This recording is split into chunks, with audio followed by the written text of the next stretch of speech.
un proceso de gentrificación también, en donde si yo tengo propiedad raíz y me la está pagando levemente más costosa un extranjero, pues es un mercado de oferta y demanda. El metro cuadrado está muy caro. Hombre, ¿por qué caro? Porque es que hace unos años yo conseguía el metro cuadrado en el Poblado a 8 o 10 millones de pesos. Y hoy estamos viendo proyectos en 17 y 21 millones de pesos que vi el metro cuadrado. Y en Colombia no se ve que el precio del metro cuadrado de la propiedad raíz caiga. En Medellín hay una escasez de tierra para el desarrollo de propiedad raíz y cada vez pues las unidades son más chiquitas, dejando de pensar en la familia de 2, 3, 4 hijos y empezando a pensar en las familias unipersonales, ¿cierto?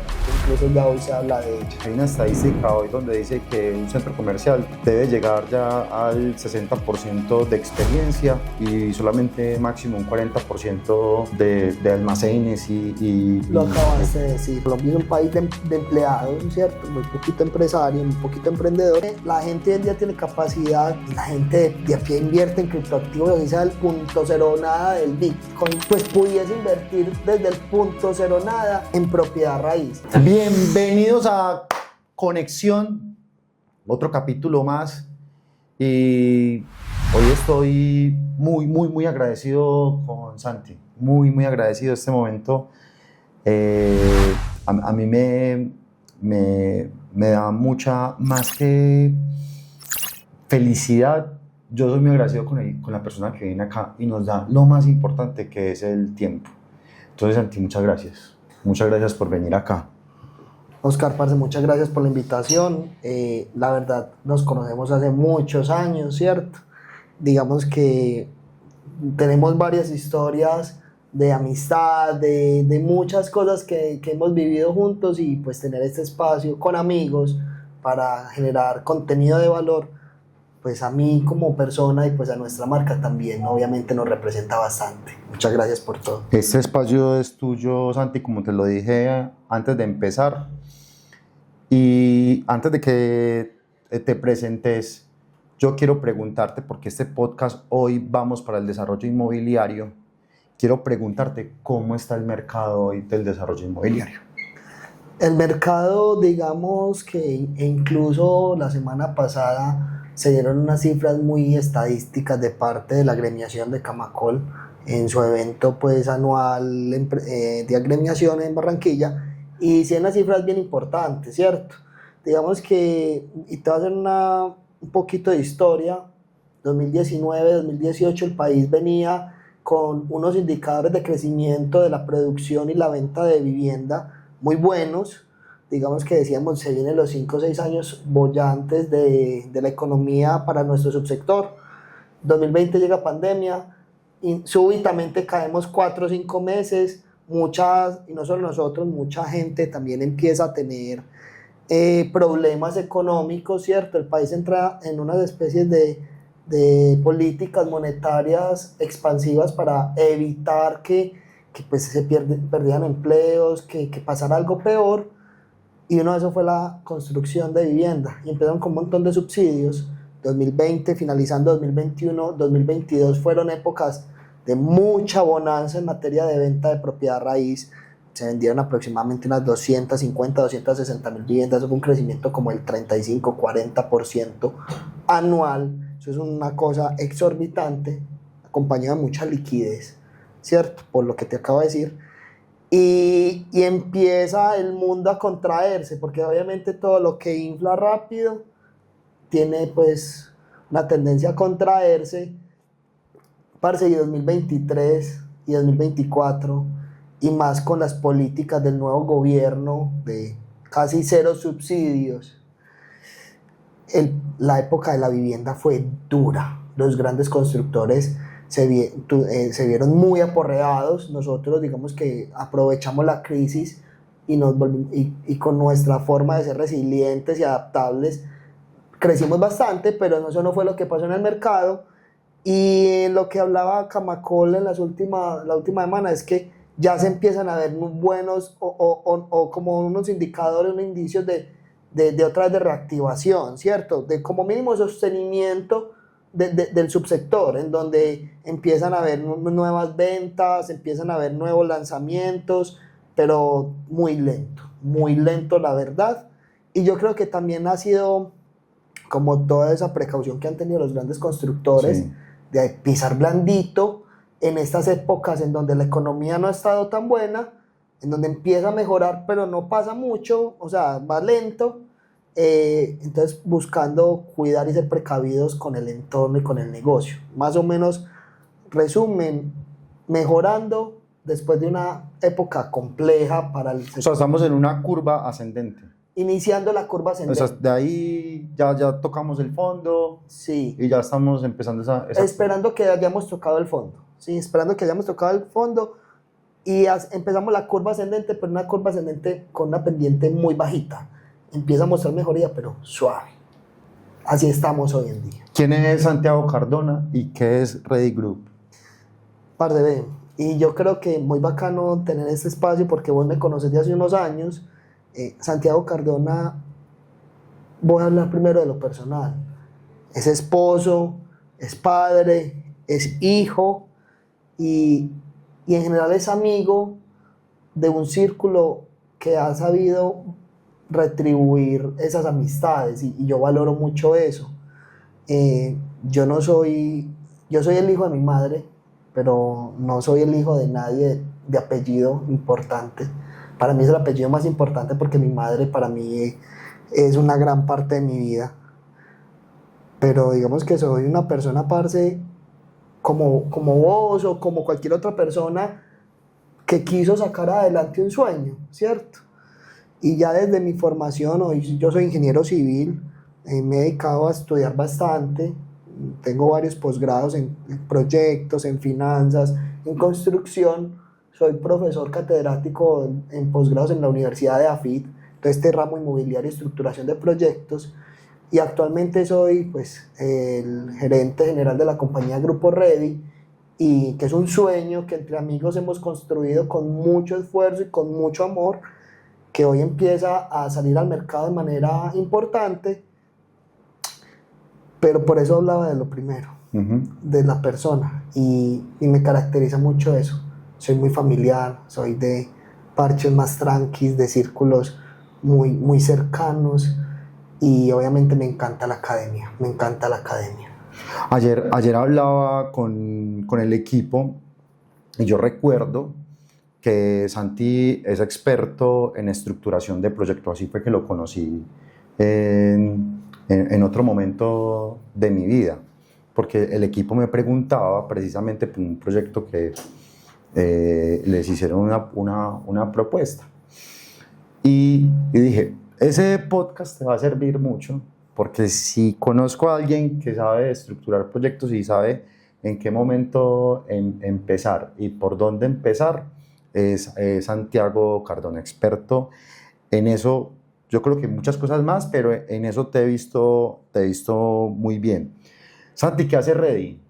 Mira, Ready, digamos que fue una marca y una empresa que nos inventamos hace un par de años unos amigos, y significa Real Estate Developers and Investment. Ahí me perdonarán pues las tres calzas que boté con mi inglés, pero digamos que se enfoca en eso, lo que es el acrónimo. Nosotros somos una empresa de desarrollo inmobiliaria muy enfocada al mundo de las inversiones, de ver el mundo inmobiliario no solo como unos ladrillos o como unos metros cuadrados, sino también en cómo logramos a partir de modelos de inversión enfocar productos inmobiliarios que estén direccionados a un nicho, a un público objetivo. Ese es hoy nuestro lema. Montemos proyectos que sean rentables, no solo desde lo viables desde lo técnico, sino que sean súper rentables y que estén enmarcados en un público objetivo que tenga la capacidad de absorberlos de manera rápida, bien, sin mucha complicación. Que sea negocio para el negocio. Que sea negocio para el negocio. O sea, que todos nos vaya bien en este negocio. El desarrollador, el que compra, el otro socio que tenés, pues cada uno diga, ok, esto es negocio para todos. Si es inversionista, entonces esto es negocio para todos. Así es, tal cual. Eso es como nos definimos. Y hoy como Grupo Ready, pues tenemos varias líneas de negocio en donde creemos que somos fuertes, sentimos que somos fuertes, nos hemos cogido muy buena experiencia y pues hoy hay portafolio de productos en el mercado. Tus usuarios son más inversionistas. tenemos dos, y voy a marcar dos líneas de negocio de la compañía. Tenemos productos de usuario cliente final, llamémoslo así, caso específico, apartamentos y condominios campestres, en donde ahorita lo hablábamos, la venta es muy consultiva, en donde hay que brindarle una experiencia al usuario final, al que te compra, porque es quien va a hacer uso y disfrute de esa unidad inmobiliaria, de ese producto, de esos metros cuadrados, ¿sí? Pero también tenemos otra línea de negocio son productos de renta corta y de diversificación de portafolio de inversiones, Okay. en donde quien compra obviamente valida el producto, que sea un producto que de cara a una operación futura funciona, ¿sí? Pero también se fija mucho en el número, o sea, es el número, y es que el número esté respaldado porque realmente sí va a haber un futuro para ese número, no solamente que se quede en un Excel. Entonces ahí tenemos esas dos líneas de negocio nosotros, esos dos tipos de productos que manejamos. Voy a irme a otro lado. Estuvimos en la Feria de la Vivienda hace poco y yo me metí porque quería saber qué estaba diciendo el público, que la gente por qué fue, por qué no fue, porque en algún momento lo vi un poquito más vacío, y escuché mucho de las personas, es que el metro cuadrado está muy caro. Y la palabra caro lo asumieron, hombre, ¿por qué caro? Porque es que hace unos años yo conseguía el metro cuadrado en el Poblado a 8 o 10 millones de pesos. Y hoy estamos viendo proyectos en 17 y 21 millones de pesos que vi el metro cuadrado. ¿Por qué? Esa pregunta es tan bacana y créeme que hoy ya es como una sensación global, ¿cierto? Hace unos años Bogotá era la ciudad más costosa por metro cuadrado que teníamos en el país, ¿cierto? Y estaba justificado, ¿cierto?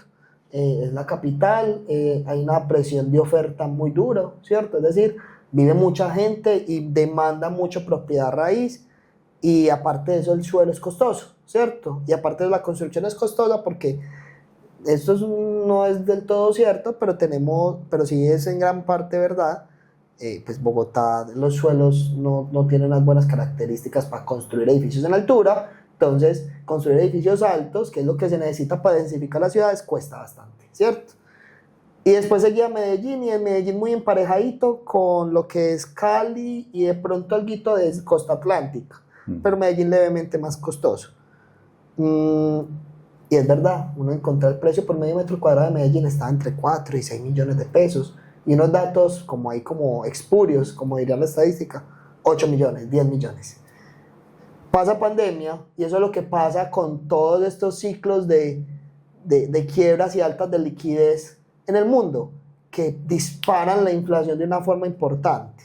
Capaz no habla mucho de economía, pero llega pandemia, los costos de construcción se encarecen, ¿cierto?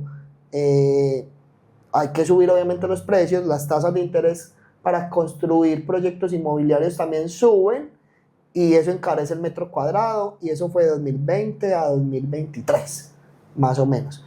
Pero eso no dura eternamente, ¿cierto? Y empieza lo que te decía, el ciclo para abajo. Y digamos, pero ese ciclo para abajo no es que devuelva todo a lo anterior. Hoy, como en resumen, porque está explicado lo costoso de la propiedad raíz en Medellín.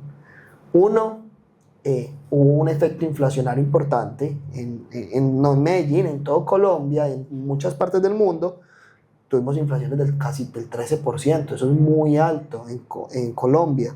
Sí. Hoy está controlada, está del 5, va con tendencia al 4. Dos, sigue habiendo una presión de oferta muy dura en Medellín. Medellín, digamos que de una u otra forma es ese epicentro de toda esta zona céntrica occidental de Colombia, no solo hablemos de Antioquia, de Colombia. Entonces hay una presión de oferta importante por vivienda nueva. Tres, hubo un proceso de gentrificación también, en donde si yo tengo propiedad raíz y me la está pagando levemente más costosa un extranjero, pues eso es un mercado de oferta y demanda, pero ahí no está toda la explicación y solamente es en ciertas zonas. Cuarto, pues entonces hay una presión desde la oferta. unos costos subiendo, unas tasas de interés que vuelven el producto más caros, y en Colombia no se ve que el precio del metro cuadrado de la propiedad raíz caiga. Entonces, pues obviamente a eso nos ajustamos. Y quinto, y no menos importante, en Medellín hay una escasez de tierra para el desarrollo de propiedad raíz importante. Y no es que no hayan lotes, es que el plan de ordenamiento territorial que es objeto de revisión, pues pucha, es muy restrictivo. Entonces, digamos que la producción de vivienda se ve limitada desde la oferta y apretada desde la demanda. Y usted sabe, usted tiene un producto escaso y que lo Sí. apetecen mucho, ¿para dónde va el precio? Para arriba. Arriba. Entonces hay una mezcla entre fundamentales del costo y fundamentales de la especulación del mercado. Son una mezcla. Y esa es la palabra que quería preguntar. ¿Hay especulación? Pero es que no hay una especulación de que yo diga yo voy a vender más caro porque a mí se me dio el interés o se me da la gana. Okay. Es que si vos compras una tierra más cara porque el dueño de la tierra está especulando. Te lo desde digo ahí. porque el mercado dice, es que llegaron los extranjeros y un restaurante entonces hoy le dio por subir su plato que valía 20.000, lo subió a 45.000, solo porque dijo llegaron los extranjeros. Entonces la pregunta es, ¿el mercado del desarrollo inmobiliario en Medellín tiene ese mismo efecto? No es tan, eso en la economía se llama elasticidad del precio. No es tan elástico, la verdad. No es tan elástico, vuelvo y te digo, tiene unas presiones desde los costos, pero también hay ciertas presiones desde la demanda. Pero no de que entonces funciona como una subasta, pues entonces yo doy más, entonces démelo a mí. No, no funciona así, no es tan elástico, pero efectivamente estamos en una ciudad donde empiezan a verse otro tipo de economías y otro tipo de liquidez, y vuelvo y te digo, eso no es que lo perciba el inmobiliario, el desarrollador inmobiliario como tal, sino que el dueño de la tierra también cuando hace sus sondeos y dice, empieza a subir los precios por metro cuadrado del valor de la tierra, y eso va directamente, le pega durísimo al negocio inmobiliario como costo. Entonces, Antes decían que cuánto tenía que valer del proyecto, pesaba el proyecto del el lote, y hablaban de un 5 o un 10% máximo. incluso mira, ¿Sí? y ese es otro mito que uno debería tumbar, es que los constructores se la ganan toda, y yo no, pues yo que veo números todo el tiempo del negocio, eso es un negocio de una marginalidad sobre la venta, del margen bruto sobre la venta, muy bajito, no es tan alto, no supera el 10% ni siquiera, Okay. para hablarlo. Es decir, nosotros de una venta de un producto nos ganamos más de un 10%, rara vez llegamos al 10%, los productos de interés social no llegan ni al 5% muchas veces. Pero es un negocio muy financiero. Hace unos años se hablaba entre el 5 y el 10%. Hoy la propiedad o el metro cuadrado de tierra en Medellín hace que los proyectos inmobiliarios estén oscilándole entre el 10 y hasta el 20%. En lo que pesa el lote. Sobre todo el negocio. ¿Escucharon equipo ahí ese dato? Yo he hecho negocios del 18%. En Bogotá hoy se hacen negocios del 18%. Pero es lo que yo te digo, es el tema de que hay muy poca oferta de tierra desarrollable en Medellín. Entonces los propietarios de tierra empiezan a tener un poder de decisión sobre ese tipo de negocios, y eso encarece el producto inmobiliario. Hemos perdido mucho margen como desarrolladores. ¿Qué estamos construyendo hoy? ¿Qué ha pasado en los últimos 10 años? ¿Qué hacíamos o qué hace el desarrollador inmobiliario? ¿Y qué ha cambiado a hoy? Que diga, no, hoy no vendemos esos productos. Hoy ya el desarrollador tuvo que haber cambiado su mentalidad, o a partir de un momento para acá se empezó a ver otra dinámica en el mercado. Yo digo que hoy no es que hayamos dejado de un punto A y ya pasamos a un punto B. Yo creo que hoy estamos en ese camino entre el punto A y el punto B.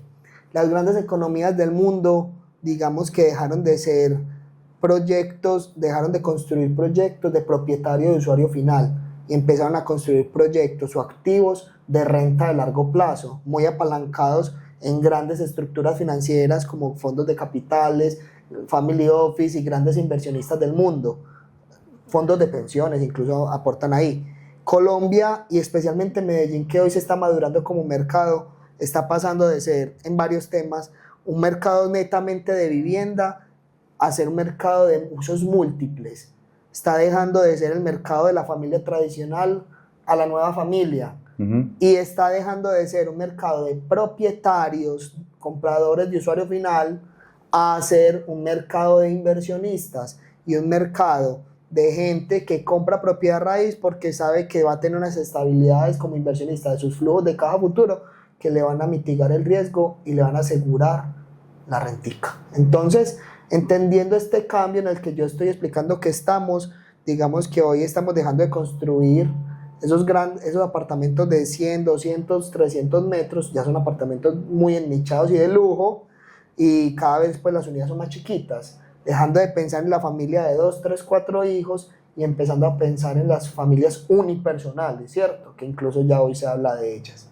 Se está dejando de construir netamente vivienda y se están construyendo grandes proyectos de ciudad de hipermixturas, en donde tenés un foco para vivienda, pero otro foco para servicios, otro foco para las rentas cortas, que hoy en día está muy de moda, llamémoslo así, en Medellín, con esta oleada del turismo, y también con unos comercios, pero ya no el localito comercial, sino unos grandes comercios pensados para un largo plazo, en donde los grandes fondos incluso, o los desarrolladores se quedan con esos metros cuadrados para hacer una experiencia a largo plazo. Caso puntual, ¿quién no conoce Ámsterdam? Okay. La terraza de Ámsterdam es la fiel prueba de que usted puede lograr una experiencia en un comercio, pero integrando todo el espacio, no solamente sacando local por local a que cada quien haga con él lo que considere. Si la gente quiere comunidad, quiere que nos integremos un poco más. De hecho, hay una estadística hoy donde dice que un centro comercial debe llegar ya al 60% de experiencia y solamente máximo un 40% de almacenes Lo acabas de decir, es clarísimo, es el mismo mensaje. Pero todo eso se logra cuando usted no tiene la presión de que para fondearse tiene que salir a vender esas unidades a un tercero individual, sino que usted tiene un apalancamiento financiero que le permite quedarse con una gran porción, monopolizar los activos, los edificios, y de ahí en adelante pues tomar decisiones de cara a. Entonces eso no es un proceso rápido, eso es un proceso que toma años, décadas, pero para mí nosotros tenemos un espejo, un reflejo a 10, 15, 20 años en nuestras periferias de país. Estados Unidos funciona así, los grandes desarrollos de Europa funcionan así. Entonces para mí eso es lo que se está haciendo hoy en día. Están haciendo hipermixturas, se está cambiando el tamaño del producto de vivienda a unos productos más pequeños y se está empezando a pensar en activos de propiedad única. Me parece muy chévere que hoy los desarrolladores están viendo al público no solamente como un comprador, sino como un aliado y un socio más. Y, o sea, lo extendieron la vida, entre comillas, la vida útil, porque entonces no solamente te compró, sino que además se quedó con parte del negocio que se va a extender pues, por lo que dure ese negocio. Me parece un punto muy chévere que han hecho hoy los desarrolladores. Ese es un tema muy bacano, nuevamente, y hay indicadores que hoy demuestran que cada vez ser propietario de inmuebles de usuario final es muy difícil, porque, y eso es una grafiquita muy básica en donde demuestra cómo ha avanzado el ingreso per cápita real, o sea, posterior, descontando inflaciones, cómo ha subido ese ingreso per cápita o la suba del salario mínimo, porque Colombia es un país de empleados, ¿cierto? Muy poquito empresario, muy poquito emprendedor, y cómo sí va subiendo el precio por metro cuadrado de la compra de la vivienda. Entonces cada vez esa brecha es más grande. Entonces, Okay. eso nos muestra que de una u otra forma ser propietario de un activo de esos específicos cada vez es más difícil. Y pues eso es un reto también para nosotros como desarrolladores, porque entonces se nos va cerrando el público objetivo a quien venderle, porque ya no le puedo vender viviendo uno a uno porque no existe el mercado que tenga la capacidad de compra. Entonces tengo que empezar a pensar con qué voy a hacer, cómo voy a hacer, ¿cierto? Y por eso te hablo de estos grandes activos monopolizados en donde la gente puede invertir desde bajos montos por múltiples mecanismos jurídicos que existen, ¿cierto? Nosotros hoy estamos explorando alternativas de monopolizar activos vendiendo derechos fiduciarios y diciéndole a ese comprador, venga, que es que usted acá es dueño de un pedazo de un todo, usted es nuestro aliado, invierta con nosotros, vamos a garantizar que el edificio lo va a operar alguien capaz, con las capacidades, con la técnica, con el músculo para hacer toda esa operación, para que a todos nos vaya bien en el largo plazo, podamos, digamos, tener unos flujitos de caja y, ¿por qué no?, unos derechos hasta de goce y uso, que es muy importante hoy en día.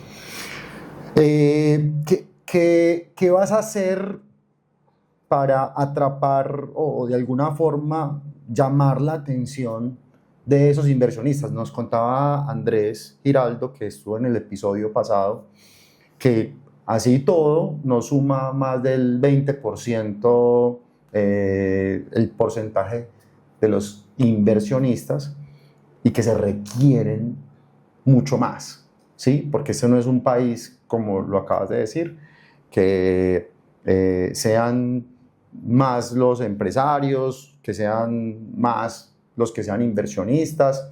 No, es un país donde normalmente son más empleados.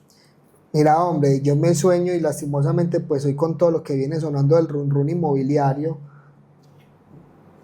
está teniendo mucha barrera de entrada de cara, por ejemplo, las fiduciarias, porque obviamente pues están volviéndose muy restrictivas. Yo creo que están formalizando el sector, pero yo me sueño con un negocio en donde el consumidor final sea un inversionista de a pie y que así como se invierte, la gente hoy en día tiene capacidad y la gente de a pie invierte en criptoactivos, así sea el punto cero nada del Bitcoin, pues pudiese invertir desde el punto cero nada en propiedad raíz. Y entonces lo que vos decís, ya los inversionistas no son el 20, los que tienen esa gran capacidad, siga contando con ese 20, que con ese va a montar una estructura fuerte para viabilizar los proyectos, ¿cierto? Pero el otro 80 desplieguelo al consumidor final, eduque a la comunidad, tenga modelos financieros y jurídicos que le den estabilidad al consumidor final, edúquelos y que ellos también puedan entrar en ese juego de inversión y si usted pueda, y yo lo hablo y es una frase que tenemos desde Grupo Ready, es poder democratizar la inversión en bienes raíces. Eso es lo que yo me sueño hoy en día. Eso es un proceso al que le falta tiempo, al que le falta mucho desarrollo financiero, académico, jurídico. Hay ciertos despliegues de productos o desarrollos similares, pero yo me sueño con que la propiedad raíz se vuelva una democracia en inversión en Colombia.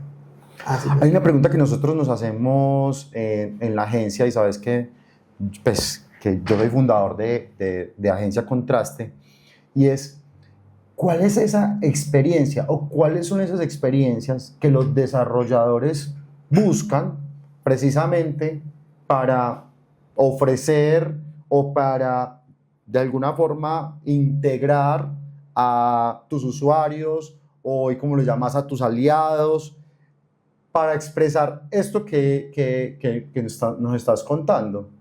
Nuevamente, vamos de menos a más, ¿cierto? Digamos que hoy hemos empezado con productos ya no solamente pensados para el usuario final, sino también para los inversionistas. Hemos sacado módulos de habitaciones hoteleras o de rentas cortas. Hoy están desde 250 millones la inversión. Entonces ya la gente no invierte en apartamentos de 700, 800 millones de pesos, sino venga, que es que puede ser una inversión desde 250 millones. Puede que no te tengas, muchas gracias. Puede que no te tengas que involucrar con créditos, que a la veces a la gente le da miedo el crédito. Entonces venga, yo le flexibilizo la inversión, ¿cierto?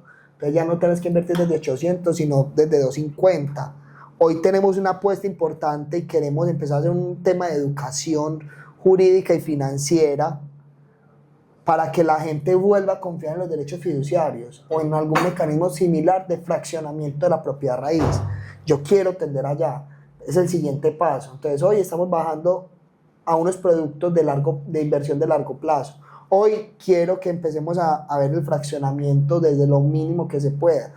Y ojalá en el futuro pudiese yo decir, venga, es que la gente puede invertir en los edificios de Grupo Ready o del mercado económico de la construcción, ojalá desde 5 millones de pesos, ¿cierto? Y obviamente con toda la transparencia, el trasfondo y la técnica de fondo que se requiere. ¿Has analizado el tema de la blockchain? Sí, lo he venido estudiando mucho. Es un tema que incluso entre la blockchain y los smart contracts, que es así como están funcionando pues los criptoactivos, llamémoslo así, pero nuevamente hay que meterle un poquito más de técnica jurídica porque hay unas barreras de entrada para este sector desde ese componente que hay que seguirlas trabajando, pero sí, por ahí puede estar parte de la solución y sé que es un mecanismo muy seguro para los inversionistas. ¿Cómo se vende hoy un proyecto? Antes teníamos, o todavía hay, pues, salas de ventas, experiencias en ferias, experiencias en centros comerciales. Mira lo que te decía, digamos que desde que yo monté Grupo Ready, nunca he tenido una sala de ventas. Obviamente somos una empresa joven, ¿cierto? Y ser jóvenes nos ha permitido como romper estereotipos que tiene el mercado tradicional.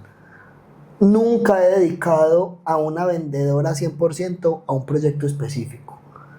Incluso lo que tenemos hoy en nuestra compañía es un call center, llamémoslo así, Okay. en donde todo nuestro equipo comercial y el equipo incluso de proyectos, porque también dejamos que nuestro equipo de proyectos sean producto del producto, están altamente capacitados para manejar los proyectos de la compañía. Entonces cada cliente que entra interesado a preguntar por un producto específico y que no quedó convencido del mismo, porque como sabemos hay cliente para el producto y producto para el cliente, esa persona tiene la capacidad de ofrecer el portafolio completo de la compañía. Eso nos ha permitido ser eficientes, nos ha permitido ser maleables en cuanto a una sentada, una negociación en un producto, y nos ha permitido ser estratégicos. Ahora, te soy muy honesto, hay productos que requieren todavía de usarla de negocios porque son una venta muy experiencial. Eso te iba a decir yo, pues las personas en tema de vivienda quieren tocar la pared. Totalmente, pero hoy la tecnología está permitiendo que hayan apoyos adicionales a esa experiencia. La realidad virtual está para quedar, llegó para quedarse. Okay. 1, 2, la realidad aumentada. 3, yo creo que no generar salas de ventas, pero sí unos centros de, llamémoslo así, de experiencia, en donde la gente pueda tocar sus acabados, pero no definirlo como una sala de venta específica. Y hoy sí es clarísimo, pues, que... Pero ¿cómo así tocar tu experiencia? Por no mostrarle el espacio como tal, mira, este es el apartamento, pero venga, yo sí tengo un showroom donde le voy a mostrar los materiales. Yo le voy a mostrar cuál es el piso que le va a poner a su apartamento, le voy a mostrar cuál es la textura de sus muros, qué mesones de cocina va a poner en este material o en estas gamas, porque digamos que de una u otra forma hay proyectos que no lo requieren del todo tener todo el centro completo de experiencia con apartamento y modelo y demás, ¿cierto? Eso por un lado. Y por el otro, digamos que el tema de mercadeo se han ido transformando. Los últimos 10 años han sido muy, muy retadores para los desarrolladores, porque es que las tendencias de la comunicación, la interacción entre personas cada vez es diferente. Lo hablabas de los centros comerciales. Antes se hacían centros comerciales de puntos de venta. Ajá. Y hoy son de experiencias y diversión, los llamo yo, ¿cierto? O sea, vamos a comer el heladito y si mucho vamos a ir a ver la prenda a cuál marca y ni siquiera la compro ahí, la pido por internet porque me sale con un X% de descuento porque el canal de distribución es diferente. Eso mismo está pasando con el sector inmobiliario. Hoy digamos que gran parte del mercadeo se hace o en eventos como las ferias, como vos lo decís, o eventos privados e inversionistas, o eventos a público en general con invitación. Eso es una buena estrategia, pero sin duda alguna las redes sociales son un arma demasiado potente y hoy fácilmente son el 50-70%, el 50 al 70% dependiendo del proyecto, del presupuesto de mercadeo de las compañías de nosotros. ¿Por qué? Porque sentimos que hay una mayor efectividad de comunicar lo que buscamos con ese usuario final con respecto a nuestros proyectos y a nuestra marca y a nuestra identidad. Y sentimos que por ahí tenemos capacidad de llegar más a profundidad al cliente. Ok. Yo me he puesto a revisar y eso que yo creo que yo no soy muy usuario de las redes sociales, pero sí soy muy consumidor, trabajo mucho por el celular. Si tú de tu vida pasas entre 3 y 5 horas al día en consumo promedio semanal a ese celular, significa que hoy estás viendo Diario. más esto. Diario. Entonces, Diario. de hecho, hay una estadística mucho más alta. O sea, que vos ves mucho más esto que cualquier otra cosa, que incluso interactuar con tu familia. Entonces, entendiendo eso, es que esto se vuelve un arma muy potente para poder promocionar nuestros proyectos. Y los que no están ahí, ¿qué Mira, haces con esos? Exactamente, no es el único canal, ¿cierto? Generar centros de experiencia. Todavía yo creo que el mercadeo físico o todo lo que se sale del mercadeo digital es también importante, ¿cierto? Y dependiendo del proyecto, esos presupuestos deben distribuirse de manera diferente. Por ejemplo, cuando hemos vendido condominios, distribuimos un presupuesto importante a generar experiencias en sitio. Venga, yo le marco el sitio, yo le diseño la casa. Ah, pero en el lugar. En el lugar. O sea, ok. Exacto. Venga, hagamos algún evento, en eso hemos pensado, venga, hagamos algún evento, un picnic de experiencia, ¿cierto? Hoy se viene, y ojo, lo quiero enlazar a la pregunta que me hiciste, hoy está tomando mucha fuerza la comunidad plateada. Ok. Que son todas estas personas mayores de 55, 60 años. Sí. E incluso empiezan a participar los que empiezan desde los 40. Hay gente desde los 40 que ya tiene sus hijos grandes, ya tiene su pareja y empieza a pensar, venga, ¿y yo qué voy a hacer los próximos 50 años? ¿Cierto? Porque el tema de la esperanza de vida ha aumentado y la esperanza de vida está por encima de los 80 años, los 75 y los 80 años, y pues cuando nosotros lleguemos a eso, entonces ¿en qué número vamos a estar? Y si la gente se jubila a los 65 años o deja de trabajar a los 65 años o a los 62, pues venga, de los 62 a los 82 hay 20 años. Son personas, y con la tecnología en temas de salud y de cuidado, todo lo wellness y demás, la gente no se está envejeciendo de la forma como se envejecía hace 20 años. Ajá. Entonces son actores de consumo. Venga, y entonces el reto es, y esa gente que uno ya no tiene que criar hijos, entonces digamos eso dentro de sus presupuestos, colegios, universidades y almuerzos y desayunos y comidas y entretenimiento para unos terceras personas, a esas personitas que nos llenan, pues entonces ya ese presupuesto no va, ¿cierto? Y incluso ya ni quieran nietos, porque entonces los hijos ya ni siquiera están pensando en tener hijos, entonces están teniendo unos excedentes de caja. Y entonces, ¿cómo se transforma nuestro mercado para llegarles a ellos? ¿Qué producto les vamos a generar? Porque son actores de consumo que vamos a generar de experiencia para ellos. ¿Qué producto vamos a diseñar para que inviertan? Es gente que ya ni siquiera piensa en invertir, pero sí en disfrutar, para que usen, para que gocen. Y eso, de cómo les llegamos y qué les llevamos, hoy digamos que es uno de los retos que dentro de la gerencia general del Grupo Redi empieza a tener importancia. Para crear productos para ese público. Para ese público específico. Crear productos y cómo les llegamos. Porque hoy estamos viendo Seniors Club, pero yo creo que no es lo único lo que hay que hacer. Nuevamente, el bono poblacional se está invirtiendo. ¿Qué es Senior? Los Seniors Club es una marca de edificios pensados para la tercera edad, ¿cierto? Es una marca, basada en un modelo de negocios de atención. No, ok, qué chévere. Pero mira, que vuelvo y te digo, es que yo ya no lo hablaría de, qué pena la palabra, ya no es pensar en los viejitos. ¿Cuáles viejitos? Yo he visto gente de 60 años con mejor estado físico que yo, weón. Entonces, ahí es donde uno dice, ¿cómo estamos envejeciendo? La gente está durando más, está teniendo calidad de vida más adulta, son actores de consumo y no lo miremos por negocio. Es que nosotros construimos ciudad y entonces, ¿qué estamos haciendo para esa comunidad? Como ciudad, ¿qué estamos haciendo para esa comunidad? ¿Cierto? Santi, voy a volver entonces a... Ya me dijiste qué hacer con ese 30-40% y el 60-70% es digital. Entonces voy a devolver aquí al digital. De ese digital, un número que te llega de digital, ¿cuántos te llegan reales a comprar en algún momento el producto. Eso es un porcentaje, pues no te quiero decir que... Voy a dar data genérica al mercado. Hoy lo que llamamos nosotros un lead tiene un costo. Sí. Hay unos más tesos, otros menos tesos, pero eso prácticamente como los canales de distribución que son Meta, Google, TikTok y demás, eso lo tienen muy parametrizado, pues cierto, depende más de los presupuestos. Por más malo o bueno que sea, digamos que eso tiene como una tendencia.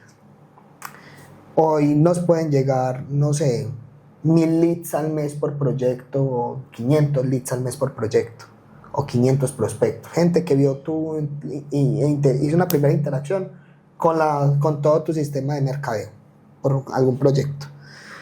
Y nosotros tenemos una data porque eso es un pipeline en donde pasan de lead a interesado a prospecto, y eso es pues hay múltiple teoría de eso, pero al final entre quien me llega medio interesado y quien convierto, uno debería estar en una técnica entre el 0.5 y el 2%. 0.5 siendo un dato muy malo y 2% siendo un dato muy bueno, muy bueno. Entonces de ahí es que si te llegan 500 personas, vos puedes convertir en promedio entre 5 y 10 personas. Y ese es el reto todo el tiempo. ¿Cómo logro que ese número sea más efectivo? ¿Y qué haces con...? O sea, te compran 5 de 500, quedan 495. Sí. Que sea lo que sea, están interesados en algún momento de su vida comprar un producto, no sé, de pronto no es el tuyo, de pronto es el de otro, pero ¿qué haces con ese resto? Con el 98, Con ese 99%. Mira, exacto. de ese 98, 99% hay que decir que fácilmente el 70%, yo lo llamo son lolos. Ok. Y los llamo lolos es porque o realmente no estuvieron interesados y estaban loleando a las 11 de la noche, o porque realmente incluso ahí cabe el error humano. Ahí le di seguir y no quería darle, pero le di al botoncito de más información. O sea, y que ahí me te queda ahí. un 30%. Ajá. Pero no es que vaya a votar el resto. No. Cogemos toda la base y empezamos a hacer remarketing, ¿cierto? Y cada lanzamiento puede que ese no sea el producto para ese cliente o para ese prospecto. Y con el remarketing empezamos a hacerle un trabajo comercial con el objetivo de que como mínimo sea de la comunidad, ¿cierto? Que nos identifique como marca y que si tiene algo bueno que contar o mínimamente Y referir. los tenés identificados. O sea, ¿me puedes decir quiénes son los del 30% para abajo y quiénes son los del 70% para Así arriba? es. Sí, eso es un tema de mercado. Y lo continúas con marketing digital. Sí, Sí, o sea, seguís ahí con ese marketing digital. sí, es así tal cual. Tengo la capacidad eso es a partir de unas estructuras que hemos venido montando en los últimos año y medio, 2 años, para tener obviamente esa información, porque hoy estamos en la era de la información, pues cierto. Santi, muchas gracias. Muchas gracias, la pasé súper bien, me hubiera encantado continuar y seguir de largo. De eso, pues sabes que soy ingeniero civil y ahí tengo una parte de mi corazón que me gusta mucho. Además, este tema de desarrollar ciudad es un sueño en el que todos nos hemos montado, educación financiera. Este es tu espacio y por acá siempre bienvenido. Oscar, parce, muchas gracias nuevamente. Para mí como persona y para nuestra compañía, siempre será muy grato poder generar contenido de valor. No me van a ver por ahí bailando ni nada por el estilo en generación de contenido. Yo creo que estos espacios son nutritivos para todos, ¿cierto?